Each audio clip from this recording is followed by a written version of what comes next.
బ్రెజిల్లో రెండో పెద్ద నగరం రియో డిజనీరోకు 500 కిలోమీటర్ల దూరంలో నోయివాడో కార్డెరో అనే చిన్న టౌన్ ఉంది. ప్రకృతి పరవశించిపోయే అందమైన ఈ గ్రామం మనోహరమైన అప్సరసల్లాంటి అమ్మాయిలకు ప్రత్యేకం. ఇక్కడి అమ్మాయిలు పెళ్లి చేసుకోకపోవడం దీని మరో ప్రత్యేకత. ఈ ఊరికి సంబంధించిన ఓ ప్రకటన అందరినీ ఆశ్చర్యానికి గురిచేస్తోంది. యువకుల్లారా, మీకు దమ్ముంటే మా అమ్మాయిలను పెళ్లి చేసుకుని చూపించండి అనేది ఆ ప్రకటన సారాంశం. ఈ ఊరు అమ్మాయిలు ఒక్క అందంలోనే కాదు, కష్టపడి పనిచేయడంలోనూ ముందున్నారు. బారెడు పొద్దెక్కే వరకు నిద్రపోయే బాపతు కాదు వీరు. అలాగే బెడ్ కాఫీ బ్యాచ్ అస్సలు కాదు. కోడి కూయక ముందే నిద్ర లేచి పనులు చేస్తారు. అవసరమైతే పలుగు పార పట్టుకుని పొలం పనులకు వెళ్తారు. కుటుంబానికి, బంధాలకు, బంధుత్వాలకు ఎనలేని మర్యాద, గౌరవం ఇస్తారు. ఇంత పని చేస్తారు. మోటుగా ఉంటారేమో అనే అనుమానం అస్సలొద్దు. దేవకన్యల్లా ఉంటారు. అందుకే తమకు సరైన జోడి ఎక్కడా అని వెతుకుతుంటారు.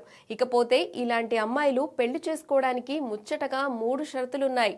1 వంట, 2 అంట్లు తోమడం, బట్టలు ఉతకటం, 3 టాయిలెట్ కడగడం. ఇక్కడి అమ్మాయిలు స్వతంత్రులు. ఏ పని చేసినా భార్యాభర్తలు కలిసే చేయాలి. బాధ్యతలను సమానంగా పంచుకోవాల్సిందే. అమ్మాయి వంట చేస్తే అబ్బాయి కూరగాయలు తరగాలి. అబ్బాయి వంట చేస్తే అమ్మాయిలు స్వచ్ఛందంగా కూరగాయలు తరుగుతారు.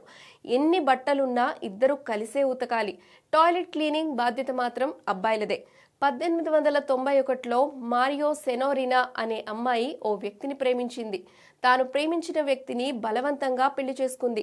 దీంతో మరియా బంధువులు, గ్రామస్తులు ఆమెను బహిష్కరించారు. అప్పుడు ఆమె ఈ డో కోడెరో గ్రామానికి వచ్చింది. అక్కడే స్థిరపడింది. అనంతరం పురుషాధిక్యత లేని సమాజాన్ని ఏర్పాటు చేసి సక్సెస్ అందుకుంది. ఈ గ్రామంలోని మహిళలు తమకంటూ కొన్ని ఆచారాలు, పద్ధతులు, నిబంధనలు పెట్టుకున్నారు. వాటిని అతిక్రమించడానికి వీల్లేదు. మరి ఇవన్నీ ఓకే అయితే బ్రెజిల్లోని నోయివా డో కోడెరో గ్రామానికి వెళ్లి అబ్బాయిలు అక్కడి అమ్మాయిల మనసును గెలిచి మనువాడొచ్చు.